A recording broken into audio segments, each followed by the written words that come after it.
Hello friends, स्वागत है आप सभी का सीबीबी कर आर्ट्स क्लासेस में। दोस्तों, आज के इस वीडियो में बात करेंगे नागरिक शास्त्र के एक बहुत ही महत्वपूर्ण प्रश्न जो बार बार रिपीट होता है। जब से एनसीईआरटी लागू है तब से जो है ये सवाल हर बार पूछा जा रहा है। आपके पेपर में 2024 बोर्ड परीक्षा में ये 100% दोस्तों गारंटी पूछे जाने की संभावना बिल्कुल है, क्योंकि रिपीट बहुत बार हुआ है। आइए समझने की कोशिश करते हैं कितनी बार रिपीट हुआ है और कैसे कैसे क्वेश्चन घुमा के पूछा है। पूरा विस्तार से समझाऊंगा, आपको याद कराने की पूरी कोशिश करूंगा दोस्तों कैसे आप तैयार कर सकते हैं। कोई नहीं बताएगा, बस आपको इतना बताएंगे किताबी भाषा लिख लेंगे और फिर बताएंगे जो है इसको तैयार कर लेना भाई, ये पढ़ लेना ये पढ़ लेना। लेकिन मैं याद करने का तरीका बताऊंगा, याद कैसे होगा और कैसे आप अच्छे कंटेंट तैयार कर सकते हैं। कोई किताबी भाषा नहीं, कोई रट्टा मार नहीं, सिर्फ अंडरस्टैंडिंग पे फोकस करेंगे और गारंटी दोस्तों आप विश्वास करिए मैं आपको याद भी करवा दूंगा। दोस्तों, अगर प्रश्न की बात किया जाए तो आप यहाँ पे दे सकते हैं आसियान के बारे में चर्चा करेंगे इस वीडियो में। बहुत ही मोस्ट इंपॉर्टेंट प्रश्न है दोस्तों, इसको जरूर कवर करेंगे और आपकी जानकारी के मुताबिक बता दें इस प्रश्न से आपके अति लघु, बहुविकल्पीय, लघु उत्तरीय और दीर्घ उत्तरीय प्रश्न कवर होंगे। बहुत ही इंपॉर्टेंट है, सारे टॉपिक इसमें से कवर हो जाएंगे। जो मैं आपको बताने वाला हूं एक ही पॉइंट आप पूरा नोट डाउन कर लीजिए, समझ लीजिए कि अगर ये प्रश्न जो अगर आप तैयार कर लिए तो आपके कई सारे प्रश्न तैयार होंगे। मतलब एक प्रश्न में आपके 5-6 प्रश्न बन जाएंगे आराम से और कम से कम मान के चले कि आपके 5-6 नंबर पक्के हो जाएंगे इससे। चलिए समझते हैं, आसियान के बारे में चर्चा करेंगे। क्वेश्चन पूछा है आसियान से क्या आशय है, आसियान की भूमिका का वर्णन कीजिए। 2020 में पूछा गया था। इसी क्वेश्चन को अथवा करके पूछा दक्षिणी पूर्वी एशिया में आसियान की भूमिका का वर्णन कीजिए। इस प्रकार से क्वेश्चन पूछा 2020 में ही अलग सेट में पूछा गया था। मैं आपको बता दूं कि यूपी में कुल 7 सेट बनते हैं, अलग अलग सेट अलग अलग जिले में जाते हैं।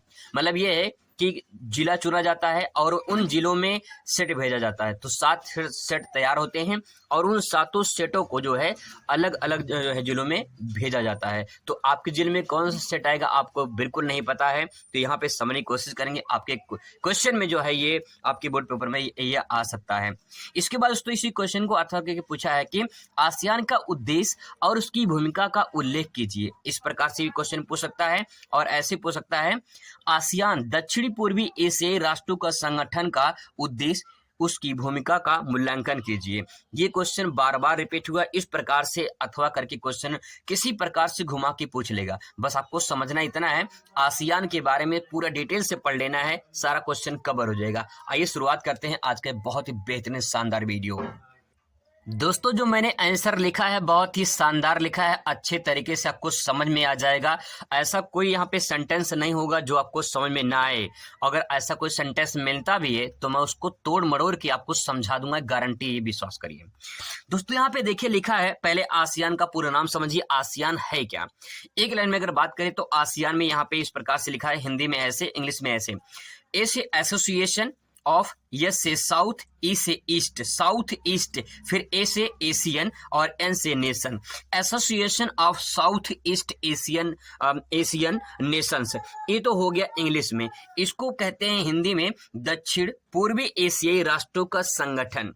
तो दोस्तों ये क्या है, दक्षिणी पूर्वी एशियाई राष्ट्रों का संगठन है।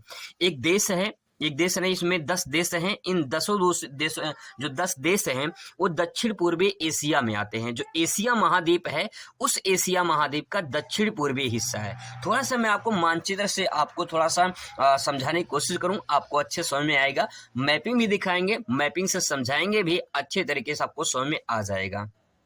दोस्तों आप यहाँ पे देख सकते हैं, मैंने जो है एशिया जो है आप यहाँ पे देख पा रहे हैं, ये एशिया महाद्वीप का। तो एशिया महाद्वीप में मैंने डिवाइड कर लिया है पूरी तरह से। देखिए यहाँ पे ये ईस्ट हो गया, ठीक है, और मैं अगर आपको यहाँ पे दिखाऊं, ये देखिए इधर जो है साउथ वेस्ट हो जाएगा, ठीक है, और यहाँ पे ये मिडिल पार्ट हो जाएगा, मिडिल पार्ट हो जाएगा, और यहाँ पे देखिए भारत का ये साउथ वाला हिस्सा हो जाएगा, ठीक है। भारत किस में आता है, दक्षिणी एशिया में आता है। लेकिन जो है अगर बात करें दक्षिणी पूर्वी एशिया की तो आप यहाँ पे दे सकते हैं साउथ ईस्ट वाला ये लोकेशन। दक्षिणी पूर्वी एशिया में म्यांमार, थाईलैंड, लाओस, वियतनाम और जो है इसके बाद इंडोनेशिया, मलेशिया और ब्रुनेई, फिलीपींस, ये कुल देश जो है यहाँ पे ये सब देश आते हैं साउथ ईस्ट एशिया में। यही जो देश है यही आसियान कहलाता है। यहाँ पे आप दे सकते हैं, पूरा मैपिंग में आप दे सकते हैं। अभी मैं कॉपी में भी बना के दिखा दूंगा, पूरा तरीके समझा दूंगा, आपको दिक्कत नहीं होगी। तो आप एटलस में यहाँ पे दे सकते हैं, ये पूरा का पूरा जो ग्रुप का समूह है 10 देशों का, यही आसियान कहलाता है। यही एशियान जो एशियान देश है उसी का पूरा यही समूह है। तो दोस्तों आपने मानचित्र समझ लिया कि दक्षिणी पूर्वी एशिया क्या है। दक्षिणी पूर्वी एशिया के मैंने बता दिया। उन देशों में जो है उनका एक संगठन बनाया गया है। संगठन क्यों बनाया गया था? कि कोई देश उनका शोषण न कर सके। छोटे छोटे देश थे, अविकसित देश थे। कोई देश जो है उनका बड़ा देश जैसे चीन है, जापान है, और कोई बड़े देश जो है उनका शोषण न कर सके, उन पे कब्जा न कर सके। और इसके बाद जो है जो द्वितीय विश्व युद्ध हुआ था उसके दौरान जो बहुत सारे देश जो है उनको कब्जा करने की कोशिश कर रहे थे। तो ऐसे देशों ने कहा भाई एक गुट बनाते हैं, एक संगठन बनाते हैं, क्योंकि एकता में शक्ति होती है। अगर किसी भी देश पे कोई आंच आता है तो हम सब मिलकर साथ में काम करेंगे, साथ में रहेंगे, सबका हेल्प करेंगे, तो कोई देश हम पे कब्जा नहीं कर पाएगा। इसीलिए दक्षिण पूर्वी एशियाई देशों ने जो है एक संगठन बनाया और इसी संगठन का नाम है आसियान। ठीक है। अब इसकी स्थापना कब हुई थी? तो ये इंपॉर्टेंट है, बहुविकल्पीय में 1 नंबर में सवाल पूछ सकता है कि आसियान की स्थापना कब हुई थी। 8 अगस्त 1967 को याद रखेंगे। 1967 को 6-7 लास्ट में है, क्रम वाइज है, 6-7 ध्यान में रखेंगे, बाकी 19 तो कॉमन रहेगा ही। ठीक है, 6-7 8 अगस्त 6-7 8 अगस्त को 8वां महीना 8-8-6-7 ये ध्यान रखेंगे। ठीक है, तो इस प्रकार से थोड़ा तरीका लगाएंगे तो आपको याद होगा, रट्टा नहीं मारना पड़ेगा। इसके बाद दोस्तों अगर बात करें मुख्यालय जो है इसका इंडोनेशिया में, इंडोनेशिया की राजधानी जकार्ता है। जो जकार्ता है इसी की राजधानी है इंडोनेशिया, और जो है ये जो मुख्यालय यहीं पे बनाया गया जकार्ता। तो आप कह सकते हैं, इसको मैं थोड़ा सा आपको याद करवा दूं। देखिए यहाँ पे आप लेंगे ई, ठीक है, यहाँ से लेंगे ई, ठीक है, ई लेंगे। इसके बाद यहाँ पे देखिए एक नाम लिखा है सिया मान लो किसी जो है गर्ल्स का नाम है, ठीक है, यहाँ पे ई सिया। तो ई सिया क्या करती है? जकराता होता है ना मंदिर वंदिर में जकराता, तो ई सिया क्या करती है? जकराता करती है। तो आपको याद हो जाएगा जकार्ता। ठीक है, इंडोनेशिया की राजधानी क्या है? जकार्ता। कुल देश इसमें कितने हैं? 10 देश इसमें हैं। इन्हीं 10 देशों का मानचित्र मैं अभी बना के बताऊंगा। अभी मैंने आपको एटलस में दिखाया है, बना के भी दिखाऊंगा, समझा भी दूंगा। ठीक है, तो दोस्तों स्थापना ध्यान रखेंगे, मुख्यालय ध्यान में रखेंगे, और कुछ कुल देश कितने हैं ये ध्यान में रखेंगे। बहुविकल्पीय में और जो है अति लघु में सवाल आपसे पूछा जा सकता है। एक यहाँ पे इंपॉर्टेंट पॉइंट नोट कर लीजिए अपने कॉपी में। आसियान का सबसे बड़ा देश कौन सा है? यानी जो आसियान देश है, जो समूह है, इस समूह में अगर बात करें तो इसमें जो है सबसे बड़ा देश इंडोनेशिया है। क्षेत्रफल और जनसंख्या की दृष्टि से, दोनों दृष्टि से देखा जाए तो आसियान का सबसे बड़ा देश जो है वो इंडोनेशिया है। इंडोनेशिया की राजधानी क्या है? जकार्ता है। ठीक है, आगे देखते हैं। आसियान का सबसे छोटा देश कौन सा है? सिंगापुर है। सबसे छोटा देश कौन सा है? सिंगापुर। क्षेत्रफल में देखा जाए तो सिंगापुर आता है। ठीक है, तो दोस्तों ये हो गया इंपॉर्टेंट फैक्ट जो आपके अति लघु बहुविकल्पीय में पूछे जा सकते हैं। अब बात करते हैं इसके और डिटेल के बारे में। दोस्तों सब कुछ बताएंगे, एक एक पॉइंट समझाएंगे, आपको समझ भी आएगा अगर थोड़ा सा फोकस करेंगे तो। यहाँ पे देखिए 10 देश हैं जो हैं आसियान के 10 देश। यहाँ पे पहले मैंने लिख लिया है, फिर इसके बाद यहाँ पे नीचे मैं आपको डायग्राम के माध्यम से भी समझाऊंगा, मैपिंग के माध्यम से भी समझाऊंगा, ताकि आपको अच्छे से समझ में आ जाए, कोई कंफ्यूजन ना हो, कोई डाउट ना हो। ऐसा अगर वीडियो आपको कहीं मिलेगा तो आप बताना मुझे। ये जो डायग्राम मैंने बनाया, जो मैपिंग बनाया है, जो मैंने कंटेंट तैयार किया है, वो बहुत कुछ अच्छे से किताब से छांट कर मैंने तैयार किया है, तो आपको कोई दिक्कत नहीं होगी, कोई परेशानी नहीं होगी। आसियान देश में आपसे जो है बहुविकल्पीय सवाल पूछ सकता है। 4 ऑप्शन दे देगा, बोल देगा कि निम्नलिखित में से कौन सा देश आसियान का सदस्य नहीं है, ऐसा सवाल पूछ सकता है। और पूछ लेगा कि निम्नलिखित में से कौन सा देश आसियान का सदस्य है। तो यहाँ पे देखिए म्यांमार है, थाईलैंड है, लाओस है, कंबोडिया है, फिलीपींस है, मलेशिया, सिंगापुर जो है मलेशिया पर 2 बार हो गया है। दोस्तों यहाँ पे मलेशिया जो 2 बार हो गया था, मैंने संशोधन कर दिया है, कोई दिक्कत आपको नहीं होगा। वियतनाम यहाँ पे छूट गया था। ठीक है, वियतनाम, इंडोनेशिया, ब्रुनेई, ये कुल मिला के 10 देश हैं। अब इसको मानचित्र से समझते हैं, तब आपको थोड़ा सा याद होगा। यहाँ पे दोस्तों अगर बात करें मानचित्र की, तो आप यहाँ पे दे सकते हैं, ये डायग्राम मानचित्र आप यहाँ पे दे सकते हैं। ये भारत है। एक बात ध्यान रखेंगे, भारत आसियान का सदस्य नहीं है, ये नोट कर लेंगे, क्योंकि इसीलिए मैंने आपको यहाँ पे हाईलाइट कर दिया है भारत को, कि भारत जो है भारत के बाद जो सटे देश हैं, ठीक है। जैसे म्यांमार के बाद जो सटे, भारत म्यांमार से सटा हुआ है, इसके बाद जो उसके बाद जो देश हैं वो साउथ ईस्ट में आते हैं, ठीक है। ये सब जो देश हैं ये किस में आते हैं, ये सब आते हैं साउथ ईस्ट में आते हैं, ठीक है। साउथ ईस्ट में सभी देश आते हैं, तो इन्हीं के बारे में चर्चा हमें करनी है। भारत के बाद म्यांमार है, इसके बाद आप ये देखिए आप म्यांमार है, म्यांमार के बाद थाईलैंड है, थाईलैंड के बाद यहाँ पे कंबोडिया है छोटा सा, ठीक है। और यहाँ पे देखिए ऊपर ऊपर आप देख पाएंगे तो आपको यहाँ पे दिखाई देगा ये वाला पॉइंट लाओस का, ठीक है। और इसी के बगल में है वियतनाम। तो म्यांमार, थाईलैंड, कंबोडिया ये हो गया, लाओस और इसके बाद वियतनाम। तो Myanmar 1, Thailand 2, 3 Cambodia, 4 Laos, Vietnam 5। इसके बाद दोस्तों 5 ये हो गया, आगे देखते हैं 5 नाम। इसके बाद यहाँ पे आएंगे तो देखिए छठवां नाम जो मिलेगा आपको मलेशिया, ठीक है, मलेशिया हो गया। और यहाँ पे 7वां छोटा सा देश है, यहाँ पे देख सकते हैं, मैंने इसलिए पहले आपको बता दिया कि क्षेत्रफल में सबसे छोटा कौन सा है, सिंगापुर है। 7वां देश देखिए सिंगापुर, ठीक है। इसके बाद यहाँ पे देखिए इंडोनेशिया, यहाँ पे देखिए इंडोनेशिया देखिए इतना बड़ा है, लंबा चौड़ा है, इसके द्वीप बड़े बड़े हैं, ठीक है।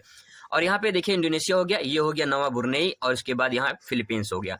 तो कुल मिलाकर दोस्तों यहाँ पे 10 देश हैं, यही है साउथ ईस्ट एशिया। इसको आप जो है स्क्रीनशॉट ले सकते हैं, इसको समझ सकते हैं। अगर ये डायग्राम बन गया तो मैं दोस्तों आपको विश्वास दिलाता हूँ 100% की 10 में 10 नंबर कोई माई का लाल काट नहीं सकता, कोई एग्जामिनर जो है काट नहीं सकता, अगर आप ये डायग्राम समझ गए और बना लिए। समझने का तरीका, बनाने का तरीका दोस्तों यही है कि आप प्रैक्टिस करेंगे तभी आपको समझ में आएगा। अगर आप बन गया, ये डायग्राम मैपिंग बन गया, तो समझ लिए आपको नंबर पूरा का पूरा नंबर एग्जामिनर दे देगा।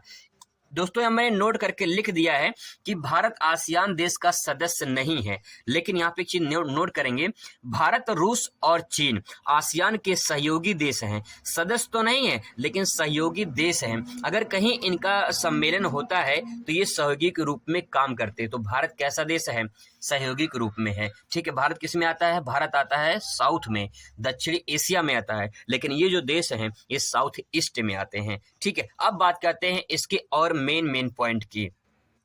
अब दोस्तों जो लिखने वाली बात आती है, अब यहाँ पे समझने की कोशिश करेंगे आसियान के प्रमुख उद्देश्य क्या हैं, आसियान क्यों बनाया गया, उसका लक्ष्य क्या था, उसका उद्देश्य क्या था, क्या मानसिकता थी, ये हमें समझना है। आइए समझने की कोशिश करते हैं कि आसियान के जो देश गुट बने हैं उसका उद्देश्य क्या था।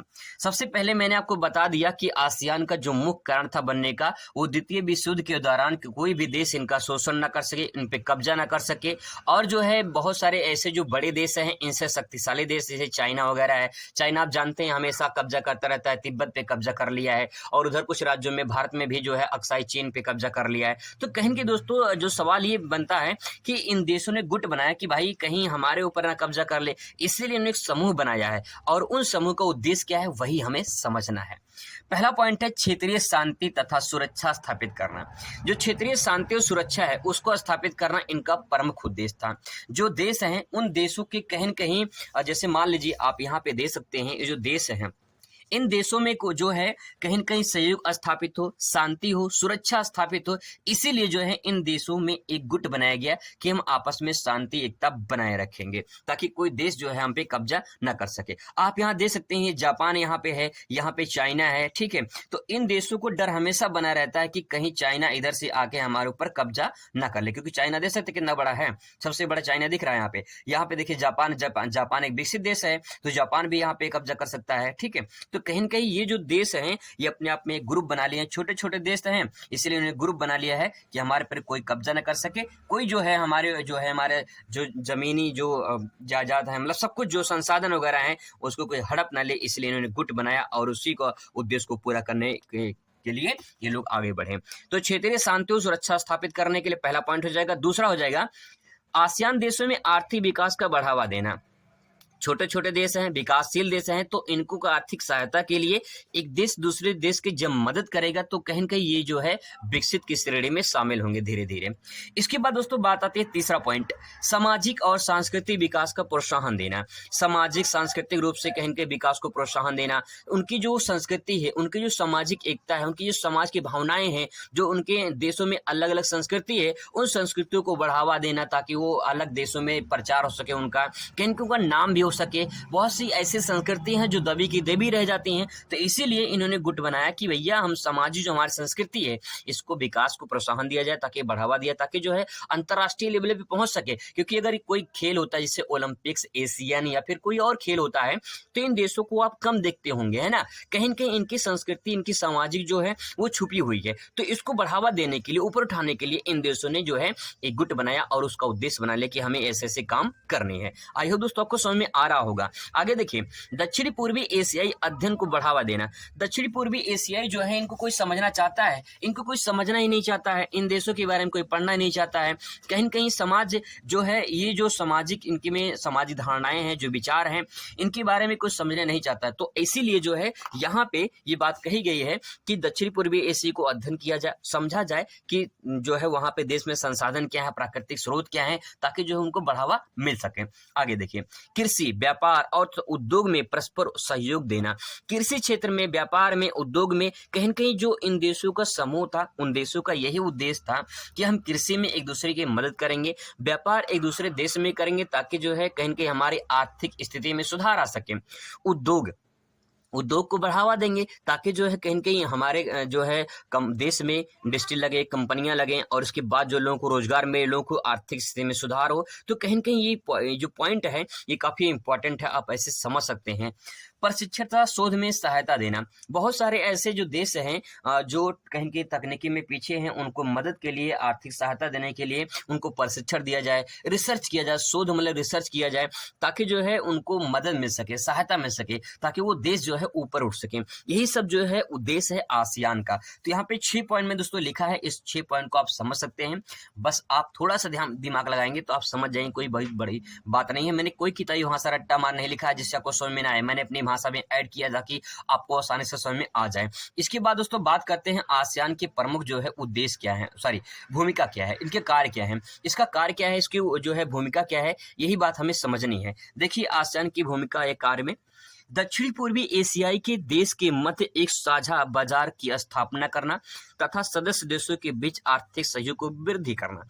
मतलब ये है, जैसे चाइना है, अब भारत में क्या है, हर चीज चाइना सामान, हर चीज चाइना सामान, मतलब खाने पीने से लेकर उठने बैठने सारा चीज चाइना ही चाइना है। तो कहने का तात्पर्य ये है कि जो चाइना है अपने सामान बेचता है, ऐसे ही दक्षिणी पूर्वी एशियाई देश जो है वो कह रहे हैं कि हम एक साझा बाजार स्थापित करते हैं, मतलब अपने सामान को दूसरे अपने सहयोगी देश में जो सदस्य के देश हैं उनमें बेच सकें, उनमें जो है व्यापार कर सकें, उनमें बाजार स्थापित कर सकें।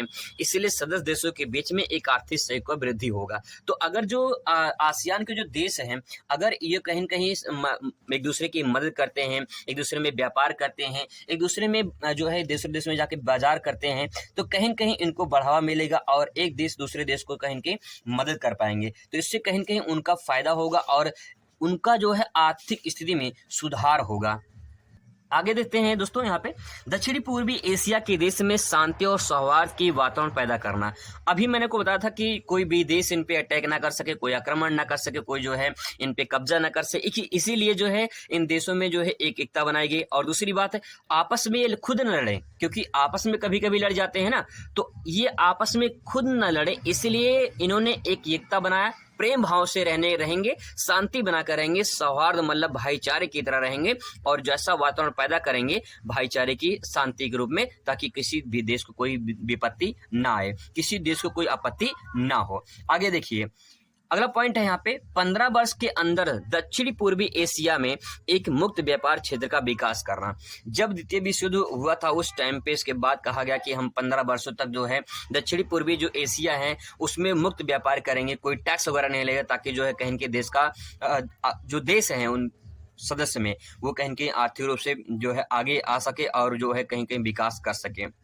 इसके बाद दोस्तों अगला पॉइंट है यहाँ पे, आसियान की सबसे बड़ी भूमिका सदस्य देशों को आर्थिक, सामाजिक, राजनीतिक और सुरक्षा प्रदान करना और बड़े देशों से बचाना था। यहाँ पे दोस्तों मैं बता चुका हूँ आपको कि जो है जो आसियान देश है इनकी बड़ी भूमिका, बड़ा कार्य क्या है, कहीं न कहीं आर्थिक रूप से, सामाजिक रूप से, राजनीतिक रूप से सुरक्षा प्रदान किया जाए और जो बड़े देश हैं उनसे बचाया जाए ताकि वो शोषण उनका ना कर सकें। 5वां पॉइंट है यहाँ पे, चीन, जापान जैसे बड़े देशों में बड़े जो देश हैं वो बड़े देश जो है बड़े देश उसको हड़प ना सकें, हड़प से बचाने के लिए सुरक्षा की रणनीति बनाकर जो है कार्य करना, ये जो है इनका उद्देश्य था। तो दोस्तों आप यहाँ पे दे सकते हैं दक्षिणी पूर्वी जो एशियाई था, दक्षिणी पूर्वी जो एशियाई देश हैं, इन देशों को उद्देश्य यही था कि आपस में जो है ये एक दूसरे की मदद कर सके, आर्थिक, राजनीतिक, सामाजिक रूप से आगे बढ़ सके, यही इनका उद्देश्य था, इसीलिए आसियान बनाया गया था। तो आप जो है इसको एक बार जरूर देख लें, तैयार कर लें। 2020 से लेकर 2023 तक ये सवाल किसी न किसी रूप में पूछा गया है, किसी न किसी रूप में, मतलब दोस्तों ये है, चाहे बहुविकल्पीय में, चाहे अति लघु में, चाहे लघु उत्तरीय में, चाहे दीर्घ उत्तरीय में प्रश्न पूछा गया है। तो मैं आपको एक प्रश्न तैयार करवाऊंगा और उसी एक प्रश्न में आपके सारे प्रश्न कवर हो जाएंगे।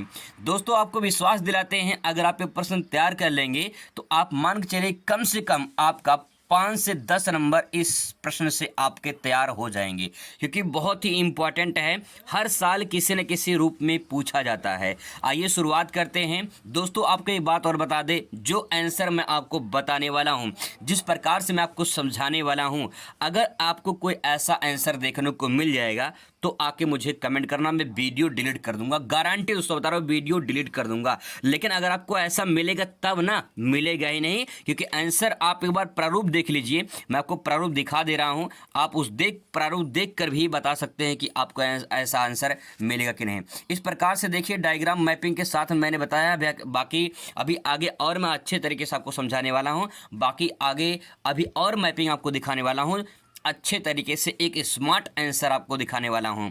अगर आप ऐसा लिख दिए कॉपी में तो गारंटी कि अगर आपसे ये दीर्घ में पूछ लिया और मान लीजिए 10 नंबर का सवाल आ गया तो 10 में 10 में पूरा का पूरा नंबर मिलेगा। और पूरा नंबर सामाजिक विषय में कैसे मिलता है, यही आज के इस वीडियो में आपको बताने वाले हैं। चलिए शुरुआत करते हैं। बहुत ही खूबसूरत वीडियो आज का। ये सवाल यहाँ पे दोस्तों है, सार्क पर संक्षिप्त टिप्पणी लिखिए। ये एक सवाल जो है कई बार रिपीट हुआ है। अगर आपसे सार्क या जो है ऐसे पूछ सकता है अथवा करके, सार्क या दक्षेस का उद्देश्य लिखिए, तो कई प्रकार से घुमा फिरा के पूछा है क्वेश्चन। बहुविकल्पीय में कई प्रकार से पूछा गया है। पूरा डिटेल में समझाने की कोशिश करते हैं, चलिए देखते हैं। दोस्तों इस क्वेश्चन का आंसर सबसे पहले यहाँ पे देखते हैं, सार्क दक्षेस है क्या। तो एक नंबर का सवाल यही बनता है कि सार्क या दक्षेस क्या है। देखिए सबसे पहले इंग्लिश में यहाँ पे सार्क जो लिखा हुआ है, यस से यहाँ पे सार्क, यस से हो जाएगा साउथ, ए से हो जाएगा एशियन, और दूसरे ए से एसोसिएशन, और फॉर आर से हो जाएगा रीजनल कोऑपरेशन। तो यहाँ पे हम कह सकते हैं south Asian association for regional cooperation. तो यहाँ पे सार्क का पूरा नाम हो गया। इसे हिंदी में सार्क यानी दक्षेस को हिंदी में कहते हैं दक्षिण एशियाई क्षेत्रीय सहयोग संगठन। यानी जो एशिया महाद्वीप है, उस एशिया महाद्वीप के जो दक्षिण वाले देश हैं, उनको देश को एक जो है एक संगठन बनाया गया है। उसी संगठन को दक्षेस या सार्क के नाम से जाना जाता है। और डिटेल में समझने की कोशिश करते हैं, सार्क की स्थापना कब हुई थी, इसका मुख्यालय क्या कहाँ पे है। एक एक नंबर का सवाल यहाँ से बनता है और इसको आप अच्छे नंबर से तैयार कर सकते हैं। दोस्तों अगर बात करें आपसे सार्क की जो है स्थापना कब हुई थी, तो सार्क की स्थापना दिसंबर 1985 में हुई थी। ठीक है, दिसंबर 1985 में हुई थी, ये बात ध्यान में रखेंगे। दिसंबर 1985 में सार्क की स्थापना हुई थी। इसके बाद दोस्तों बात करते हैं मुख्यालय। मुख्यालय कहाँ पे है? नेपाल की राजधानी काठमांडू में है। इसका जो मुख्यालय बनाया गया है वो नेपाल की राजधानी काठमांडू में है। और दोस्तों अगर बात करें, इसका जो पहला सम्मेलन हुआ था वो हुआ था बांग्लादेश की राजधानी ढाका में। ठीक है, पहला जो सम्मेलन हुआ था वो बांग्लादेश की राजधानी ढाका में हुआ था। इसमें कुल 8 देश शामिल हैं और जो 8वां देश शामिल हुआ है वो अफगानिस्तान है। ठीक है, अफगानिस्तान जो है ये 8वां देश है। तो इसको ध्यान में रखेंगे। एक ही नंबर का सवाल यहाँ से कवर हो जाता है। इसका पूरा नाम हिंदी इंग्लिश में हो गया, इसका स्थापना, इसका मुख्यालय, इसमें कितने देश हैं और 8वां देश जो है कब शामिल हुआ है। अब बात करते हैं यहाँ पे डायग्राम के माध्यम से, मैपिंग के माध्यम से इसको समझने की कोशिश करते हैं, ये 8 देश कहाँ पे हैं। दोस्तों मैं ये जो डायग्राम इन मानचित्र मैंने बनाया है, बहुत अच्छे तरीके से मेहनत करके मैं नोट्स तैयार किया है। आप इसको जरूर देखें, समझने की कोशिश कोशिश करें, आपको अच्छे से समझ में आएगा, इस बात का गारंटी मैं देता हूं। अगर आप थोड़ा सा दिमाग लगाएंगे तो आपको समझ में आ जाएगा। सबसे देखिए पहले यहाँ पे बात समझने की कोशिश करते हैं। ये भारत हो गया, ठीक है। भारत के जो पड़ोसी मुल्क हैं लगभग वही सार्क के जो है देश कहलाते हैं। देखिए सबसे पहले बात करते हैं यहाँ पाकिस्तान की। यहाँ पे देखिए नेपाल, यहाँ भूटान, यहाँ बांग्लादेश, ये श्रीलंका, ये मालदीव और यहाँ पे अफगानिस्तान 8वां देश है, 8वां देश शामिल है। दोस्तों आपको बता दें कि यहाँ पे जो है ये पड़ोसी देश और म्यांमार, ठीक है, म्यांमार है। लेकिन ये म्यांमार जो है ये दक्षिण एशिया में नहीं आता है, ये दक्षिण एशिया में नहीं आता है, बल्कि ये आता है किस में, तब जवाब उसका होगा दक्षिण पूर्व एशिया में आता है, ठीक है, दक्षिण पूर्व एशिया में आता है। इससे पहले मैंने एक वीडियो अपलोड किया था आसियान के बारे में, मैंने एक वीडियो अपलोड किया था दोस्तों आसियान के बारे में, और आसियान का सदस्य है कौन, म्यांमार, ठीक है, आसियान का सदस्य है म्यांमार, सार्क का सदस्य नहीं है। तो ऐसे भी सवाल पूछ लेता है बहुविकल्पीय में निम्नलिखित में से कौन सा देश सार्क का सदस्य नहीं है, तो म्यांमार जो है इसमें करेक्ट आंसर हो जाए, क्योंकि म्यांमार इसका सदस्य नहीं है। आप इस तरह से देख सकते हैं। पाकिस्तान की राजधानी है इस्लामाबाद, ठीक है, पाकिस्तान में इस्लाम धर्म के लोग ज़्यादा रहते हैं, ठीक है, मुस्लिम लोग ज़्यादा रहते हैं, उनका धर्म है इस्लाम, तो यहाँ पे इसकी राजधानी क्या है, इस्लामाबाद। अफगानिस्तान की राजधानी है काबुल, ठीक है, अफगानिस्तान की राजधानी है क्या है, काबुल, ठीक है। इसके बाद तो नेपाल की राजधानी क्या है, नेपाल की राजधानी काठमांडू, जो कि इसका मुख्यालय है। भूटान की राजधानी है टेम्पू, क्या राजधानी है, टेम्पू, आप टेम्पू से रखेंगे, थिम्पू इसकी राजधानी होगी, ठीक है। इसके बाद सो बांग्लादेश की राजधानी बगल में है क्या है, ढाका, बगल में क्या है, ढाका, ठीक है, ढाका हो गया। श्रीलंका की राजधानी है श्री जयवर्धनापुरे कोट्टे, श्रीलंका की राजधानी क्या है, श्री जयवर्धनापुरे कोट्टे। पहले इसकी राजधानी कोलंबो हुआ करती थी, लेकिन अब इसका नाम चेंज हो गया है, इसकी राजधानी अब हो गई है श्री जयवर्धनापुरे कोट्टे, ठीक है। मालदीव की राजधानी माले है, और आपको जानकारी के मुताबिक बता दें श्रीलंका और मालदीव ये दोनों पड़ोसी देश सटे नहीं है भारत से, ये जलीय सीमा साझा करते हैं, इनके बीच में यहाँ पे जल है, ठीक है, तो ये पड़ोसी देश सटे नहीं हैं, जो ऊपर आप देख रहे हो ये सब सटे हुए हैं। आई होप दोस्तों ये मैपिंग आपको समझ में आया होगा। अब आगे इसको और डिटेल में समझने की कोशिश करते हैं। दोस्तों अगर आपको इसको पीडीएफ के रूप में चाहिए तो मैं पीडीएफ आपको व्हाट्सएप नंबर पे भेज दूंगा। व्हाट्सएप नंबर मैंने बताया था लोगों को, अगर आपको नहीं पता है तो अभी लास्ट में आपको व्हाट्सएप नंबर बता दूंगा, या तो टेलीग्राम चैनल पर भेज दूंगा मैं, वहां से भी आप इसे डाउनलोड कर सकते हैं। चलिए समझने की कोशिश करते हैं। सबसे पहला पॉइंट दोस्तों यहाँ पे है सार्क का उद्देश्य क्या है। जो सार्क देश हैं ये, इनका उद्देश्य क्या है, ये क्यों बनाया गया। अगर कोई संगठन बनाया जाता है दोस्तों, ध्यान से समझने की कोशिश करेंगे, अगर कोई संगठन बनाया था, संगठन का मतलब क्या होता है, संगठन का मतलब होता है गुट या समूह। अगर कोई समूह या संगठन बनाया जाता है तो उसका कोई न कोई उद्देश्य होता है, बिना उद्देश्य के कोई संगठन बनेगा ही नहीं। तो संगठन बनाया इसीलिए जाता है क्योंकि उसका कोई उद्देश्य हो। तो जो सार्क वाले देश हैं, जो 8 देश इसमें शामिल हैं, इन 8 देशों का जो संगठन बना हुआ है, इनका कुछ न कुछ उद्देश्य है, वही उद्देश्य हमें समझना है। जैसे दोस्तों यहाँ पे मैंने कुछ उद्देश्य लिखा है और इसको आप बारीकी से समझ सकते हैं, मैं अच्छे समझाने की पूरी कोशिश करूंगा। देखिए सार्क में सबसे पहला ये उद्देश्य है, सामाजिक उद्देश्य है, आर्थिक उद्देश्य है, सांस्कृतिक उद्देश्य है, राजनीतिक उद्देश्य है, तकनीकी उद्देश्य है, पर्यावरणीय उद्देश्य है। ये कुल मिला के 6 पॉइंट हैं। अगर इसको लॉन्ग क्वेश्चन में लिखना है तो इसके बारे में आपको कम से कम 4 से 5 लाइन आपको लिखना पड़ेगा। क्या लिखना है उसी बात को समझते हैं। सबसे पहले देखिए, अगर मैं बात करूँ दोस्तों मानव कहाँ रहता है, ठीक है, मानव कहाँ रहता है, आप कहोगे मानव जो है समाज में रहता है। मानव कहाँ रहता है, मानव समाज में रहता है। मानव समाज में इसलिए रहता है क्योंकि मानव एक सामाजिक प्राणी है। क्या है, मानव एक सामाजिक प्राणी है। तो मानव कहाँ रहता है, समाज में रहता है। अब समाज में रहता है तो जैसे भारत में लोग रहते हैं वैसे ही बांग्लादेश में रहते हैं, वैसे भूटान में रहते हैं, वैसे श्रीलंका में रहते हैं, वैसे ही पाकिस्तान में रहते हैं।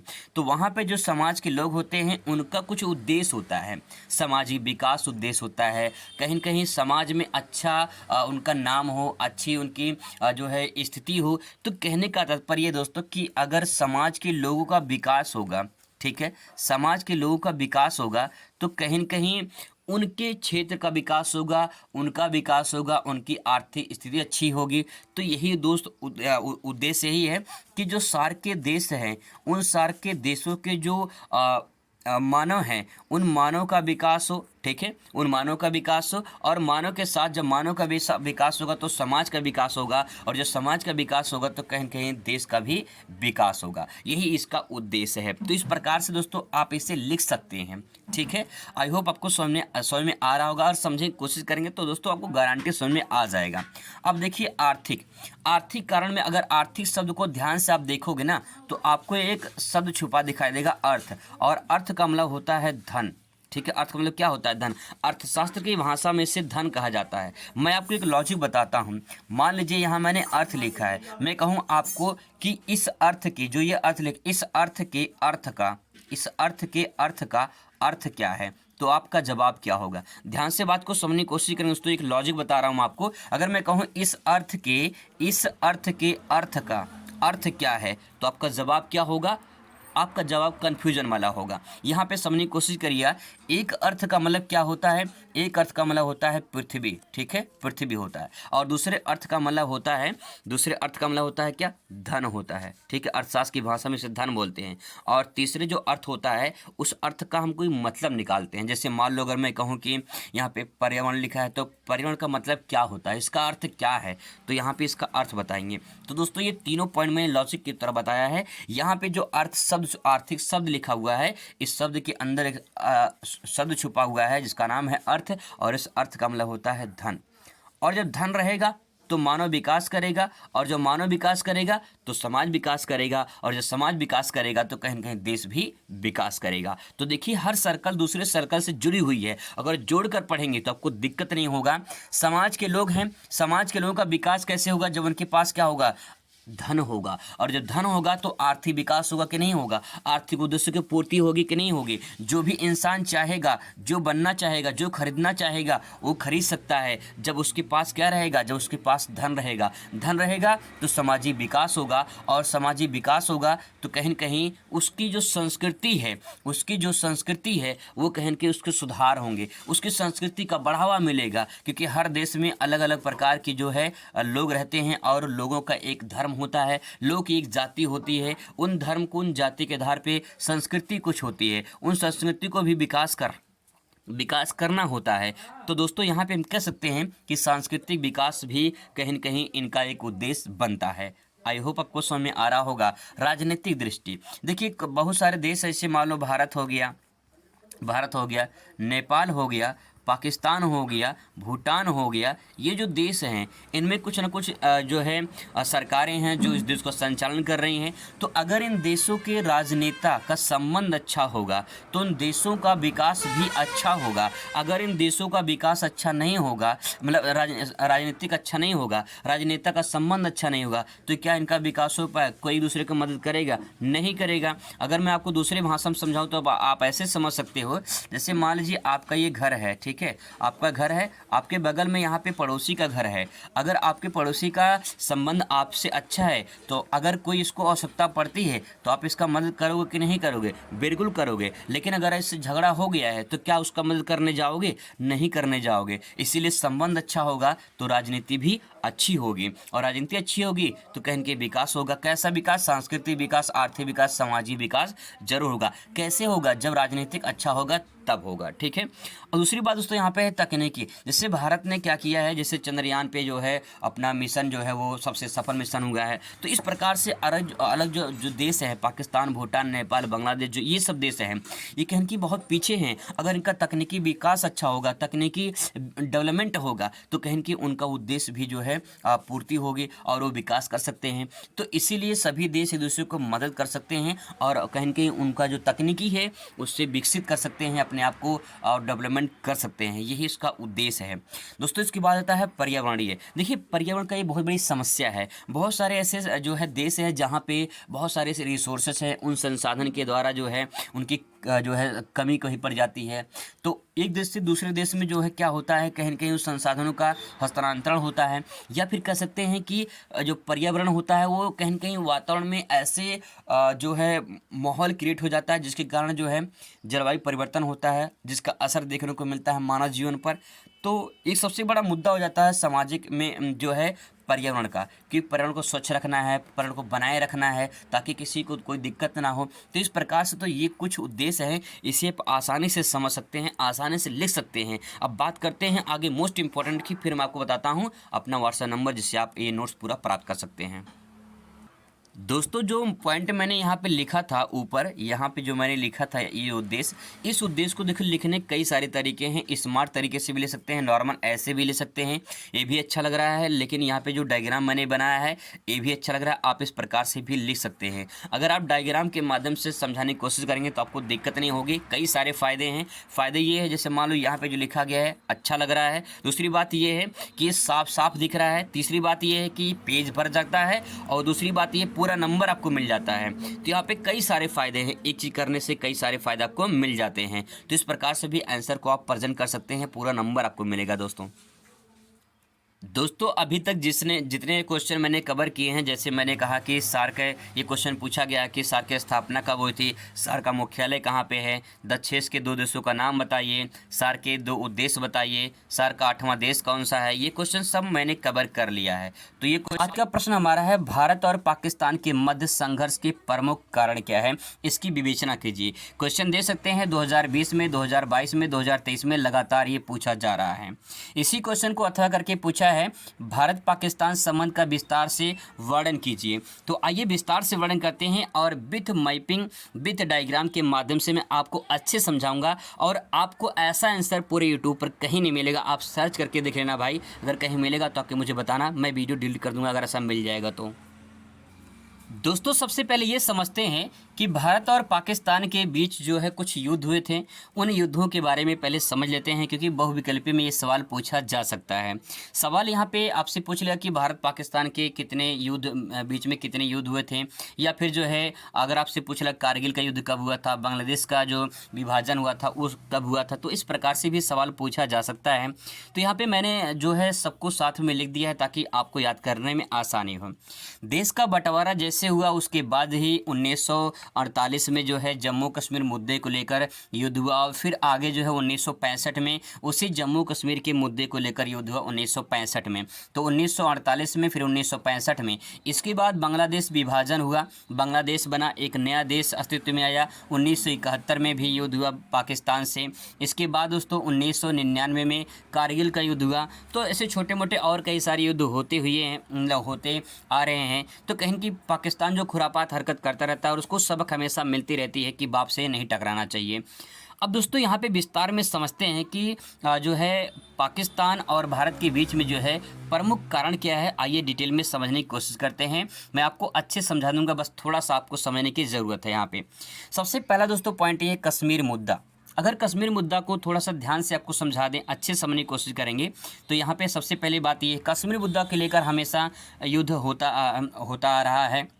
देश की आज़ादी हुई तो बंटवारे के साथ आज़ादी हुई पाकिस्तान और भारत के रूप में। इसके बाद दोस्तों जैसे ही आज़ादी हुआ 47-48 में जो है युद्ध हो गया। ठीक है, अब सवाल ये है कि कश्मीर मुद्दा क्या है, इसको बात को समझते हैं। देखिए जब भारत का विभाजन हुआ, जब देश आज़ाद हुआ, पाकिस्तान अलग बन गया और भारत अलग बना, तो कहीं न कहीं दोस्तों यहाँ पे अंग्रेज़ों ने एक गेम खेला कि जितने रजवाड़े शासन हैं भारत में, वो रजवाड़े शासन अपनी स्वेच्छा के अनुसार चाहे पाकिस्तान में जा सकते हैं या तो भारत में जा सकते हैं, वो उनकी इच्छा है जो रजवाड़े शासन है। ठीक है, इसके बाद दोस्तों यहाँ पे जम्मू कश्मीर में एक राजा थे, इस राजा का नाम था राजा हरी सिंह। राजा हरी सिंह यहाँ पे जम्मू कश्मीर में राजा हुआ करते थे। अब दोस्तों हुआ क्या कि जब देश का विभाजन हुआ तो पाकिस्तान जैसे ही विभाजन हुआ, पाकिस्तान ने क्या किया, जम्मू कश्मीर पे अटैक कर दिया। ठीक है, अब राजा हरी सिंह जो थे वहाँ के, ये घबरा गए कि पाकिस्तान हमारे पर अटैक कर दिया है। जब ये घबरा गए तो इन्होंने जो राजा जो थे ये राजा पहुँचे किसके पास, पंडित जवाहरलाल नेहरू के पास पहुँचे। ठीक है, पंडित जवाहरलाल नेहरू के पास पहुँचे और बोले, नेहरू साहब हमारा जो है मदद करिए। कौन बोला, ये राजा साहब बोले, राजा हरी सिंह बोले कि नेहरू साहब हमारा जो है मदद करिए, पाकिस्तान हमारे ऊपर अटैक कर दिया है। तो पंडित जवाहरलाल नेहरू ने कहा कि आप अपना जम्मू कश्मीर भारत में मिला दीजिए, शामिल कर दीजिए, हम आपका मदद कर देंगे अगर आप शामिल कर देते हैं तो। फिर इसके बाद जो राजा हरि सिंह थे ये थोड़ा आनाकानी करने लगे कि भाई जो है हम कर देंगे ऐसा सा, मतलब एक तरह से बात को टालने लगे। लेकिन जवाहरलाल नेहरू जी ने कहा कि अगर आप पहले साइन करेंगे कि जम्मू कश्मीर अब भारत में शामिल हो चुका है तो हम आपकी मदद करने को तैयार हैं। राजा हरि सिंह तैयार हो गए, साइन किए, इसके बाद साइन हो गया। इसके बाद जो है जवाहरलाल नेहरू जी ने जो है अपनी सेना भेजा। इसके बाद जो है इंडियन आर्मी पहुंची यहाँ पे। जब तक इंडियन आर्मी यहाँ तक पहुंचती तब तक दोस्तों यहाँ तक जो है पाकिस्तान ने यहाँ तक जो है कब्जा कर लिया था। ये जो आप देख रहे हो ना, यहाँ तक जो है पाकिस्तान कब्जा कर लिया था। और जो कब्जा कर लिया है उसी क्षेत्र को पीओके के नाम से जाना जाता है। पीओके का मतलब है पाक एक्युपाइड कश्मीर। पाक एक्युपाइड कश्मीर, इसको पाक अधिकृत कश्मीर के नाम से जाना जाता है। तो दोस्तों यहाँ पे जो है यही जो विवाद चला आ रहा है, यही विवाद अभी भी चला आ रहा है। क्योंकि जब राजा हरि सिंह ने साइन किया था तो पूरा जम्मू कश्मीर ये किसका हिस्सा हो गया था? भारत का हिस्सा हो गया था। तो भारत का ये जो जम्मू कश्मीर ये है भारत का हिस्सा है। तो यहाँ पे पाकिस्तान ने कब्जा कर लिया था। इसी कब्जे को जो है हमेशा विवाद होता रहा है और यही मुद्दा हमेशा छिड़ता आ रहा है। तो दोस्तों यहाँ पे जो जम्मू कश्मीर है, यही जम्मू कश्मीर 47 में युद्ध हुआ और इसके बाद जो है आज तक विवाद ये चला आ रहा है। इसके बाद दोस्तों बात करते हैं अगले पॉइंट पे। आई होप को कश्मीर मुद्दा आपको समझ में आया होगा। अगला पॉइंट है दोस्तों, जो अगला पॉइंट है वो है सियाचिन ग्लेशियर। सियाचिन स्थान का नाम है, ग्लेशियर का नाम होता है बर्फ की चट्टानें, ठीक है, यह हिमनद कह सकते हैं। तो दोस्तों यहाँ पे जो सियाचिन ग्लेशियर है इसको भी लेकर काफ़ी विवाद होता आ रहा है। अब मैं थोड़ा सा मैपिंग के माध्यम से आपको समझाऊं तो आपको थोड़ा अच्छे से समझ में आएगा। देखिए यहाँ पे मैंने अभी आपको बताया जो ये क्षेत्र है, ये ऊपर वाला ये पीओके है, ये पाकिस्तान के कब्जे में है, ठीक है, ये पीओके है। इसके बाद दोस्तों यहाँ पे आप देख रहे हैं ये वाला पार्ट, ये छोटा सा जो पार्ट है यही सियाचिन ग्लेशियर है, ठीक है, यही है सियाचिन ग्लेशियर और ये है भारत के हिस्से में। इसके बाद दोस्तों यहाँ पे चाइना ने भी कब्जा किया है। 1962 में चाइना ने भी इस पे अटैक करके यहाँ पे जो है कब्जा किया है। तो ये जो सियाचिन वाला पार्ट है ये भारत का हिस्सा है। अब पाकिस्तान कभी कभी जो है यहाँ पे सियाचिन पे भी आ जाता है, अटैक करता है, कब्जा कर लेता है। तो कभी कभी इसका भी एक मुद्दा होता आ रहा है कि जो है सियाचिन पे जैसे ही पाकिस्तान जो है कब्जा करने सोचता है तो भारतीय आर्मी पहुँच जाती है और उनको जो है कुत्तों की तरह खदेड़ती है और फिर वो भाग जाते हैं। तो इस तरह से कहीं न कहीं ये भी एक मुद्दा है। तो जो ये सियाचिन ग्लेशियर है ये विश्व का सबसे ऊंचा जो है युद्ध स्थल क्षेत्र है, क्योंकि यहाँ पे जो है सबसे ऊंचा बर्फीला क्षेत्र है। काफ़ी ज़्यादा मशक्क़त होती है यहाँ पे जो भारतीय सेना होती है। तो यहाँ पे दोस्तों ये जो मुद्दा है कश्मीर लेकर, यहाँ पे सियाचिन जो है ये भी एक मुद्दा है, यहाँ पे भी जो है विवाद होता रहता है। इसके बाद दोस्तों आता है अगला पॉइंट यहाँ पे नदी जल विवाद। जो नदी जल विवाद है इसको थोड़ा समझने की कोशिश करते हैं। देखिए नदी जल विवाद की बात करें तो यहाँ पे पहले मैपिंग से माध्यम से समझने की कोशिश करते हैं। यहाँ पे देखिए सिंधु नदी, जो सिंधु नदी है ये मुख्य नदी है, ठीक है, ये है मुख्य नदी। और ये सिंधु नदी जो निकलती है मानसरोवर झील के पास से बोखरचू से निकलती है और ये प्रेजेंट टाइम में लद्दाख में बहती है, ठीक है, प्रेजेंट टाइम में कहाँ बहती है? लद्दाख में बहती है। अब इसी झेलम की कुछ 5 सहायक नदियाँ हैं, जैसे सिंधु की 5 सहायक नदियाँ हैं, जैसे कि झेलम, ठीक है। इसके बाद देखिए चेनाब नदी यहाँ पे है, इसके बाद यहाँ पे रावी नदी है, इसके बाद यहाँ पे ब्यास नदी है और इसके बाद यहाँ पे सतलज नदी है। ये कुल मिला के जो है यहाँ पे 6 नदियाँ हैं और इसी 6 नदियों को पानी को लेकर हमेशा विवाद होता रहता है। आइए इसको डिटेल में और समझते हैं। यहाँ पे अगर इसकी बात करें तो यहाँ पे देखिए सिंधु, झेलम, चेनाब, ये जो ऊपर की 3 नदियाँ हैं, सिंधु, झेलम और चेनाब, ये ऊपर की 3 नदियों का पानी 80% पानी पाकिस्तान यूज़ करता है और 20% पानी जो है भारत यूज़ करता है। इसके बाद दोस्तों जो नीचे की 3 नदियाँ हैं रावी, ब्यास, सतलज, यानी रावी, ब्यास और सतलज, इन 3 नदियों का पानी का 80% भारत यूज़ करता है और 20% जो है पाकिस्तान यूज़ करता है। ये समझौता हुआ है। अब सवाल यहाँ पे है कि अगर भारत मान लो किसी झेलम नदी पे कोई डैम बनाता है तो पाकिस्तान को आपत्ति हो जाती है, और किसी मान लो रावी नदी पे या फिर जो है चेनाब नदी पर कोई डैम बनाता है भारत, तो उस पाकिस्तान को आपत्ति होती रहती है।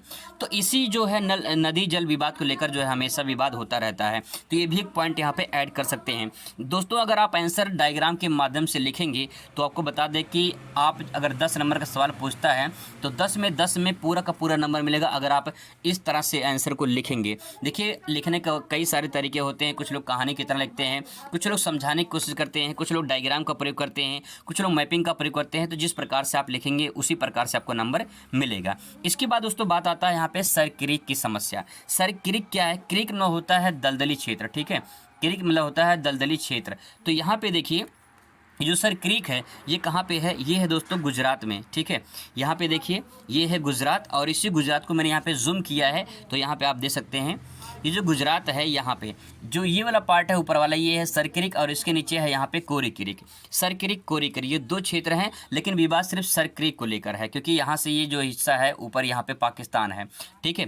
तो यहाँ पे जो है पेट्रोलियम के कुछ मत्स्य जो है उत्पादन होते हैं, पेट्रोलियम के कुछ स्रोत हैं, तो इसी संसाधन को लेकर यहाँ पे सर क्रीक की समस्या बनी रहती है। तो पाकिस्तान कहता है वो हमारा है, भारत भी कहता है हमारा है, तो इसको लेकर विवाद भी कहीं न कहीं होता रहता है, ठीक है। अब दोस्तों इसके बाद आता है जो पांचवा है पॉइंट वो है आरोप प्रत्यारोप का जो है। कहीं कहीं जो है पाकिस्तान हमेशा बहुत हरकत करता है, ठीक है। पाकिस्तान करता क्या है कि जो यूएनए है UNO, ठीक है, यूएनओ जो है इसमें क्या करता है कि अपनी जो दुखड़ा है वो सुनाता है कि भारत हमारे साथ ऐसा कर रहे हैं, ऐसा व्यवहार कर रहे हैं। तो जो आरोप लगाने का काम होता है पाकिस्तान का है और पाकिस्तान जो है कहीं ये ऐसी घटिया हरकत करता रहता है, तभी जो है विवाद होता रहता है। तो दोस्तों ये 5 पॉइंट है जो विवाद से संबंधित हैं। आप इसको ऐसे समझ सकते हैं, विथ डायग्राम के माध्यम से समझ सकते हैं, कहानी की तरह समझ सकते हैं, अच्छे से इसको प्रेजेंट कर सकते हैं। अंतर्राष्ट्रीय संगठन से जो भी प्रश्न बनने वाले हैं वो सब मैंने यहाँ पे कलेक्ट कर लिए हैं, आपको अच्छे तरीके से दोस्तों समझा देंगे। ये गारंटी की जो मैंने क्वेश्चन सेलेक्ट किया है वो पिछले कई सालों में जो है क्वेश्चन पूछे गए हैं। और ये बात ध्यान रखेंगे आप सभी लोग कि जो क्वेश्चन पूछे गए हैं पिछले सालों में वो कहीं न कहीं रिपीट भी होते हैं और 100% रिपीट होते हैं दोस्तों, किसी न किसी सेट में ज़रूर पूछे जाते हैं।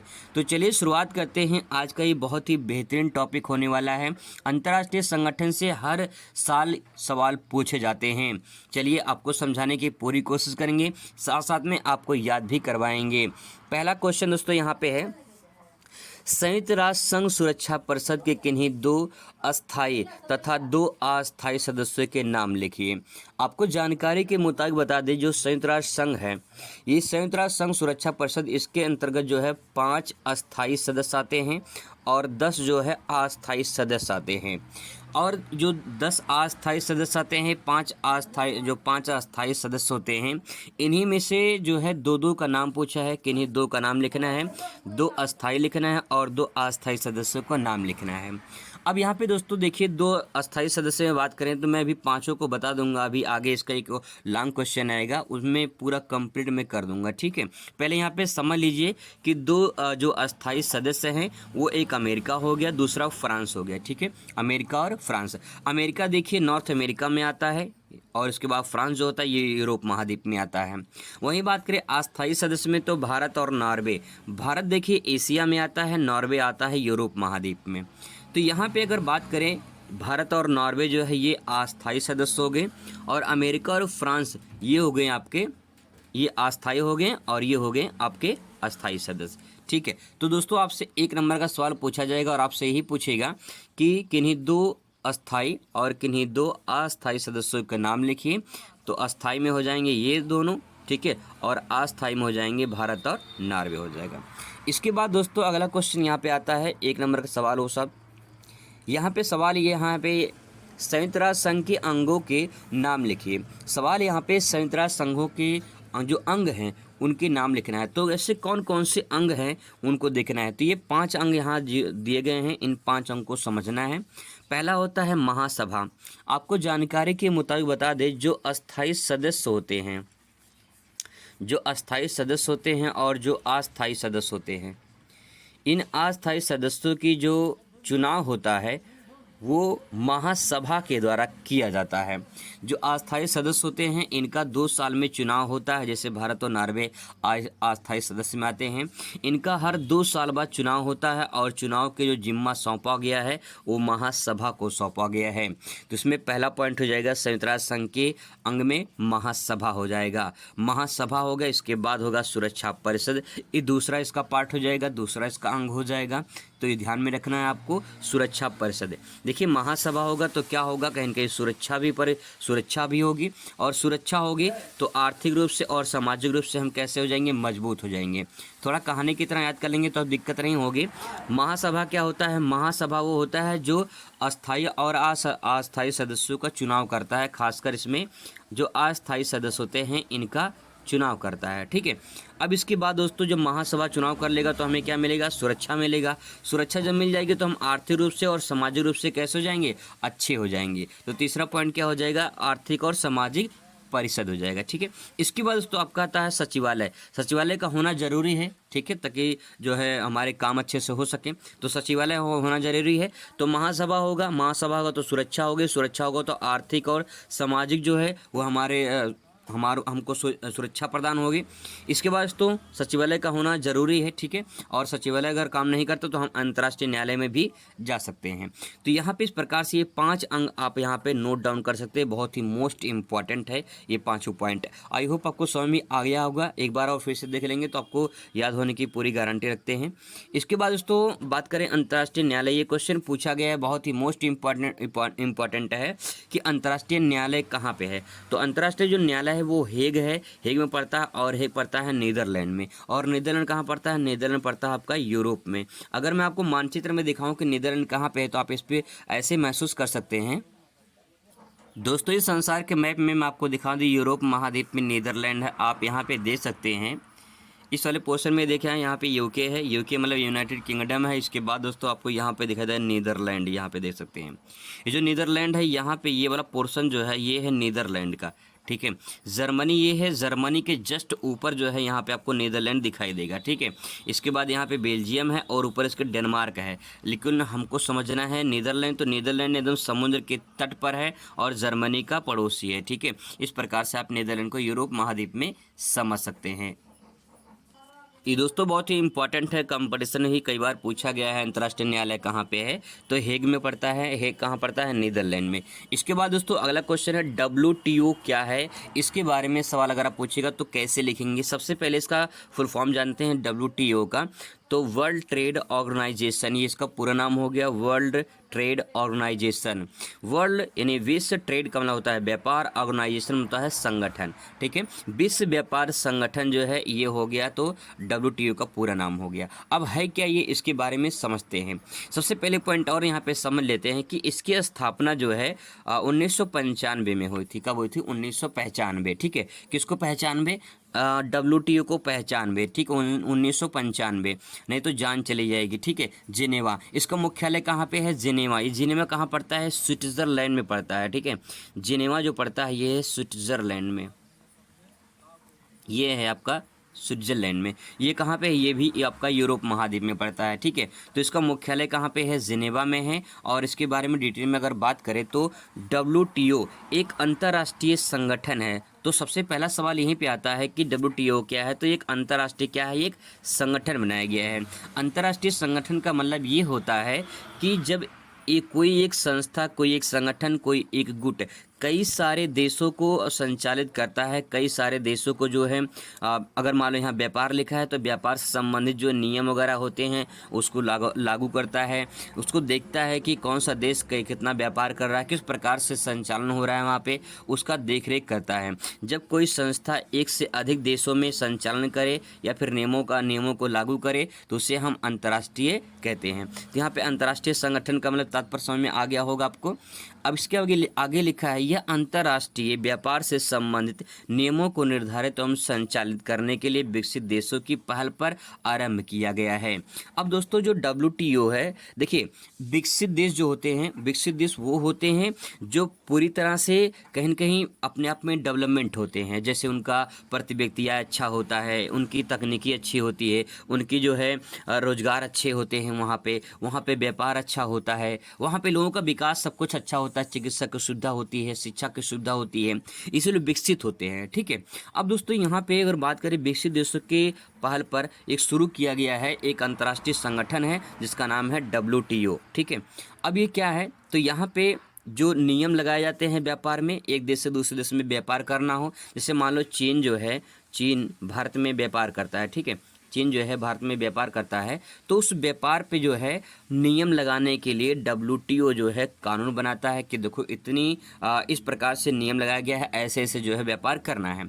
तो कोई भी देश किसी दूसरे देश में जब व्यापार करना होता है तो उसे WTO का जो है नियमों को पालन करना होता है, यही WTO है। ठीक है दोस्तों, इसमें बहुविकल्पीय सवाल भी पूछे जाने की संभावना है, इसीलिए इसका मुख्यालय मतलब इसकी स्थापना और इसका मुख्यालय ये दोनों आपको ध्यान में रखना है। 1 नंबर बहुविकल्पीय में पूछा जा सकता है।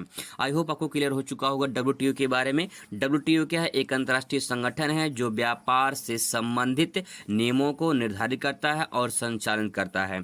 विकसित देशों की पहल पे शुरू किया गया एक ऐसी संस्था है जो व्यापार से संबंधित है। ठीक है, इसका स्थापना 1995 में हुई थी, मुख्यालय जिनेवा में है। जिनेवा कहाँ पे, स्विट्जरलैंड में है। ठीक है, आइए बात करते हैं अगला प्रश्न। यहाँ पे दोस्तों, यहाँ पे जो प्रश्न है अगला उसको समझने की कोशिश करते हैं, बहुत ही मोस्ट इम्पॉर्टेंट मैंने सेलेक्ट किया है। यहाँ पे दोस्तों सवाल है, अंतर्राष्ट्रीय मुद्रा कोष के कार्य को बताइए और विश्व बैंक पर टिप्पणी लिखिए। 2 क्वेश्चन है अथवा करके पूछा गया है अलग अलग प्रकार से। आइए डिटेल में समझाते हैं, आपको पूरा अच्छे समझा देंगे, इस बात का भरोसा करिए। ठीक है दोस्तों, यहाँ पे लिखा अंतर्राष्ट्रीय, मैंने अभी आपको बताया अंतर्राष्ट्रीय का मतलब क्या होता है। कोई भी एक देश जब दूसरे देश से कोई संबंध रखता है तो वो अंतर्राष्ट्रीय मुद्दा हो जाता है। ठीक है, अंतर्राष्ट्रीय का मतलब होता है कि जो अपने देश से बाहर के देशों से संबंधित होता है, उसे अंतर्राष्ट्रीय कहते हैं। अभी यहाँ एक सवाल पॉइंट लिखा है कि अंतर्राष्ट्रीय, और यहाँ पे आगे लिखा है मुद्रा। मुद्रा का मतलब मनी से संबंधित है। कोष का मतलब क्या होता है, जमा करना, संचित करना, जमा करना होता है, जैसे फंड वगैरह होता है हम जमा करते हैं। ठीक है, तो यहाँ पे दोस्तों जो अंतर्राष्ट्रीय मुद्रा कोष है इसके कार्य को बताना है कि ये कार्य क्या करता है, ये बताना है।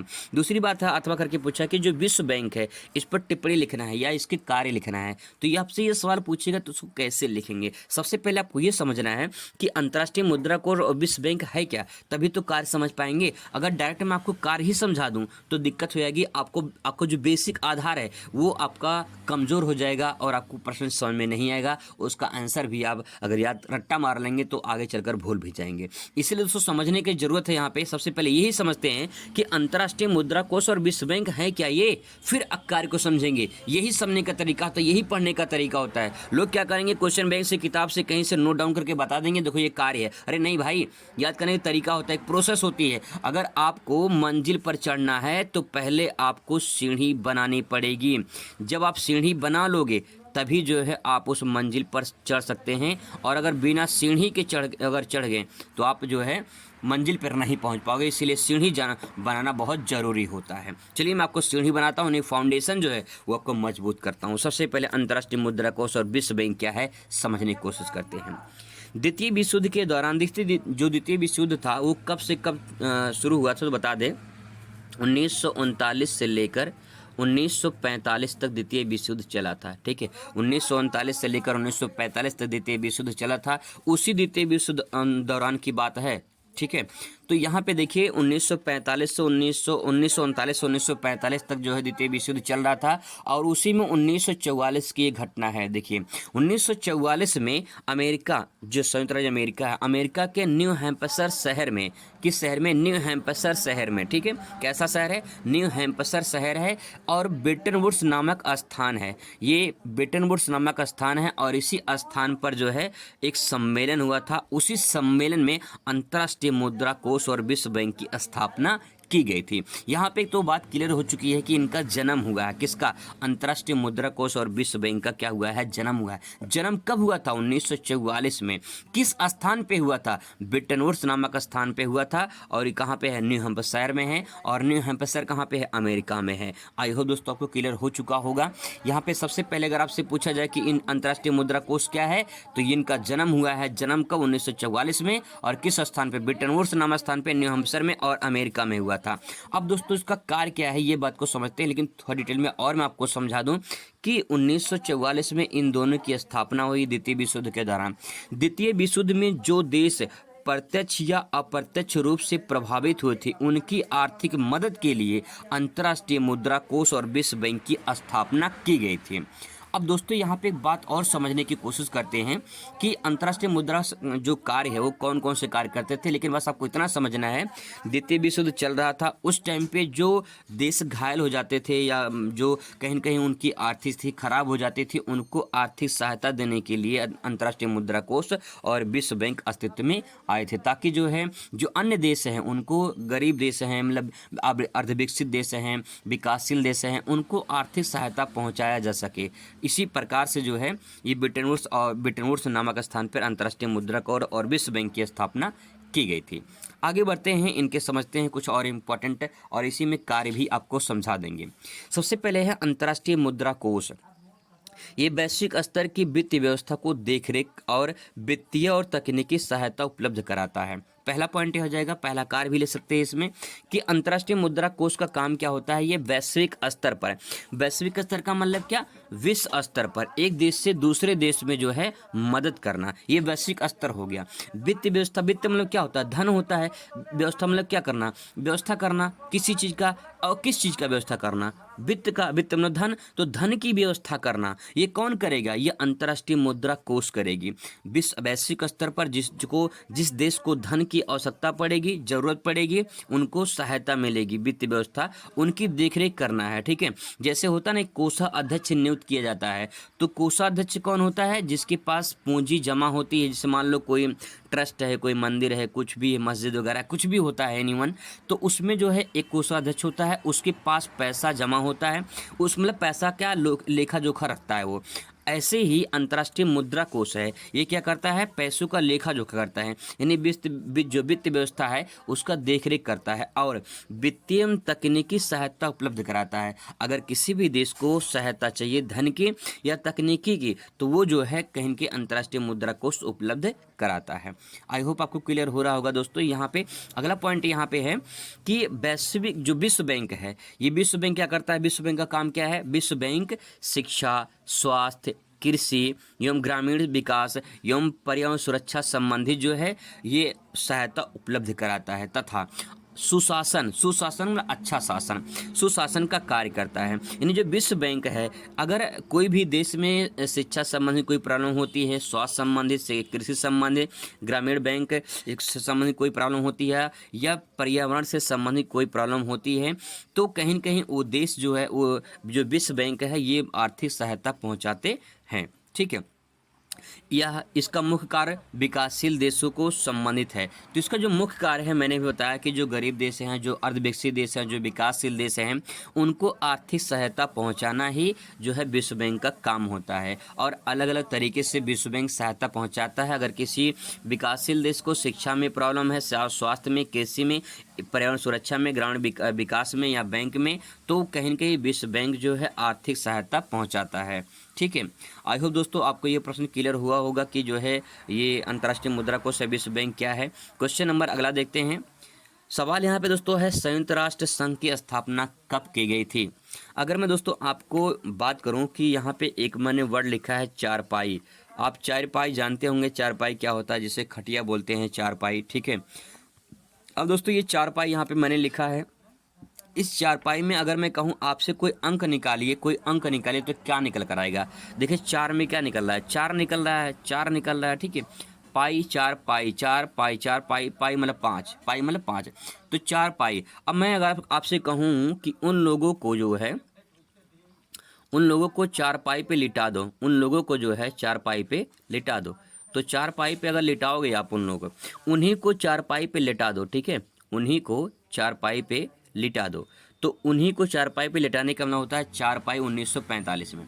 1945 में क्या हुआ था, संयुक्त राष्ट्र संघ की स्थापना हुई थी। मैं थोड़ा सा ट्रिक आपको बता रहा हूँ कैसे आप लंबे टाइम तक याद कर सकते हैं। अगर आपको ये डेट नहीं याद है तो आपको ये डेट अगर याद है तब भी आपका सही हो जाएगा, ठीक है। 1945 में मैंने अभी आपको ये भी बताया था कि द्वितीय जो विश्व युद्ध था वो 1939 से लेकर 1945 तक जो है चला था।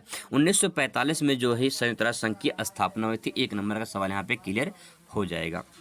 इसके बाद दोस्तों सवाल आता है मानव अधिकारों के क्षेत्र में सक्रिय 2 अंतर्राष्ट्रीय संगठनों के नाम लिखिए। देखिए 2 चीज़ें हैं। पहला ये है कि मानव जो अधिकार हैं उसके लिए अंतर्राष्ट्रीय कुछ संगठन बनाए गए हैं। भाई अपने देश में मान लो भारत में एक बात करें तो अपने देश में मानव अधिकार के लिए कुछ संगठन बनाए गए हैं, कुछ हमारे मूल अधिकार हैं, ठीक है। ऐसे ही अंतर्राष्ट्रीय स्तर पर कुछ मानव अधिकारों के लिए संगठन बनाए गए हैं। उन संगठन का नाम क्या है आपसे पूछ सकता है। तो संगठन का नाम है ह्यूमन राइट्स वॉच, पहला हो जाएगा ह्यूमन राइट्स वॉच हो जाएगा, और दूसरा हो जाएगा एमनेस्टी इंटरनेशनल। एमनेस्टी इंटरनेशनल, ये दोनों पॉइंट है, थोड़ा सा कि डिफिकल्ट है याद करने में, लेकिन अगर आप जो है समझने की कोशिश करेंगे तो आपको याद हो जाएगा। यहाँ पे देखिए ह्यूमन राइट्स वॉच है और यहाँ पे एमनेस्टी इंटरनेशनल है। 2 प्रकार से जो है यहाँ पे आप इसको तैयार कर सकते हैं। इसके अब दोस्तों यहाँ पे अगला प्रश्न देखते हैं, सुरक्षा परिषद के कार्यों का वर्णन कीजिए। आपसे अलग से पूछ सकता है कि सुरक्षा परिषद के जो कार्य हैं उसका कार्य क्या है, उसके बारे में बताइए। उसके बारे में वर्णन करने के लिए आपसे सवाल पूछा जा सकता है। इसी क्वेश्चन को अलग सेट में पूछा गया था अथवा करके कि संयुक्त राष्ट्र जो संघ है इसका जो सुरक्षा परिषद है इस संगठन के बारे में और इसके कार्य के बारे में वर्णन कीजिए। तो अगर ऐसा सवाल पूछेगा तो उसको कैसे लिखेंगे, सबसे पहले समझते हैं संगठन के बारे में, फिर समझेंगे इसका कार्य क्या है। तो सबसे पहले दोस्तों आपको ये बता दें कि संयुक्त राष्ट्र संघ के बारे में हम लोगों ने अभी चर्चा किए थे, जिसमें से 5 अंग थे। उसमें से 5 अंग में सबसे महत्वपूर्ण अंग माना किसको है, सुरक्षा परिषद को माना है। तो दोस्तों यहाँ पे जो संयुक्त राष्ट्र संघ है ये सुरक्षा परिषद संघ का सबसे महत्वपूर्ण अंग माना जाता है। सुरक्षा परिषद में कुल मिला के 15 सदस्य हैं, जिसमें से 5 जो हैं परमानेंट हैं और 10 जो हैं वो क्या हैं, वो टेम्परेरी बेस पे हैं। जो 5 परमानेंट हैं उनके बारे में सवाल पूछ लेता है और पूछा भी है, हम लोगों ने 2 बताया था अभी। देखिए संयुक्त राज्य अमेरिका, रूस, ब्रिटेन, फ्रांस और चीन, ये कुल मिला के 5 जो हैं ये परमानेंट है, परमानेंट ये सदस्य हैं। और इसके बारे में बात करें, संयुक्त राज्य अमेरिका आपका आता है ये नॉर्थ अमेरिका में, ठीक है। रूस आता है आपका यूरोप प्लस एशिया में, ब्रिटेन आता है आपका यूरोप महाद्वीप में, फ्रांस आता है आपका यूरोप महाद्वीप में, और चीन आता है एशिया महाद्वीप में। तो दोस्तों इस प्रकार से आप इसको समझ सकते हैं, ये 5 देश हैं जो परमानेंट हैं और संयुक्त राष्ट्र संघ के जो है यहाँ पे देखा जाए तो ये जो है संयुक्त राष्ट्र संघ के क्या हैं, सदस्य हैं, ठीक है, सुरक्षा परिषद के। अब इसके बाद दोस्तों बात करें यहाँ पे जो 10 अस्थायी सदस्य होते हैं जो टेम्परेरी होते हैं, जिनका चुनाव महासभा के द्वारा 2 वर्षों के लिए किया जाता है। मैंने बताया था कि 2 वर्षों के लिए महासभा के द्वारा चुनाव इनका किया जाता है जो टेम्परेरी बेस पर होते हैं। अब दोस्तों समझते हैं इनके कार्य क्या है, बहुत ही इंपॉर्टेंट है। नाम ही सुरक्षा परिषद है तो सुरक्षा जरूर करेंगे। तो देखिए यहाँ पे विश्व शांति को हर प्रकार से सुरक्षित रखना है। विश्व शांति का मतलब ये होता है कि विश्व स्तर पर किसी भी देश में कोई समस्या ना हो और उन सभी देशों को शांति स्थापित करने के लिए सुरक्षा परिषद काम करता है। तो पहला पॉइंट ले सकते हैं कि विश्व शांति के लिए सुरक्षा परिषद जो है ये काम करता है ताकि जो है हर प्रकार से सभी लोग सुरक्षित रहें। इसके बाद दोस्तों आता है अगला पॉइंट, किसी भी वाद विवाद को अंतिम निर्णय 5 अस्थायी सदस्य और 4 अस्थायी सदस्य की सहमति के आधार पर लिया जाता है। बहुत ही सिंपल पॉइंट दोस्तों ये है, मान लीजिए किसी भी देश में किसी दूसरे देश से विवाद हो जाता है तो उस विवाद का जो निर्णय लिया जाएगा वो निर्णय कैसे लिया जाएगा, जिसमें 15 सदस्य हैं। इन 15 में से 5 इसमें जो है 5 जो अस्थाई सदस्य हैं और 4 जो ये अस्थाई सदस्य हैं, ये दोनों मिलकर काम करेंगे। 5 परमानेंट और 4 टेम्परेरी बेस पे काम करेंगे और दोनों मिलकर निर्णय लेंगे कि जो है आगे अब क्या किया जाए। तो जो निर्णय होगा वही उसका जो है फाइनल डिसीजन माना जाएगा कि अब जो आगे क्या करना है। तो इसमें यही बस ध्यान में रखना है कि अगर किसी भी देश में वाद विवाद होता है तो उसका जो अंतिम निर्णय होगा वो निर्णय 5 अस्थायी सदस्य लेंगे और 4 अस्थायी सदस्य लेंगे, जिनकी सहमति से एक फाइनल डिसीजन लिया जाएगा कि आगे अब क्या करना है। इसके बाद दोस्तों आप अगला पॉइंट ले सकते हैं यहाँ पे कि जो अस्थायी सदस्य हैं, अस्थायी सदस्य में से एक सदस्य किसी भी विषय पर अस्वीकृति हो जाती है तो निर्णय रद्द हो जाता है। मतलब ये है, इसमें कहा गया है कि जो 5 अस्थायी सदस्य होते हैं जो डिसीजन लेते हैं 4 अस्थायी सदस्यों के साथ में, अगर इस 5 में से कोई एक सदस्य भी अगर उसमें कहता कि नहीं ये सही नहीं है, गलत तरीका है, तो अपने आप वो कैंसिल हो जाता है, वो रद्द हो जाता है। यही इसका रूल है, यही इसका नियम है और यही संगठन का कार्य होता है। कितना बढ़िया तरीके से इसको जो है बनाया गया है, बताया गया है किस प्रकार से लोग जो है काम करते हैं। इसके बाद दोस्तों आता है यहाँ पे अगला पॉइंट, जो अस्थायी सदस्य होते हैं, अस्थायी सदस्य के जो ये अधिकार प्राप्त है, इसी अधिकार को निषेधाधिकार या वीटो पावर के नाम से जाना जाता है। इस क्वेश्चन को अलग से पूछा जाता है कि वीटो पावर क्या होता है। ठीक है, वीटो पावर क्या होता है ये अलग से पूछा जा सकता है।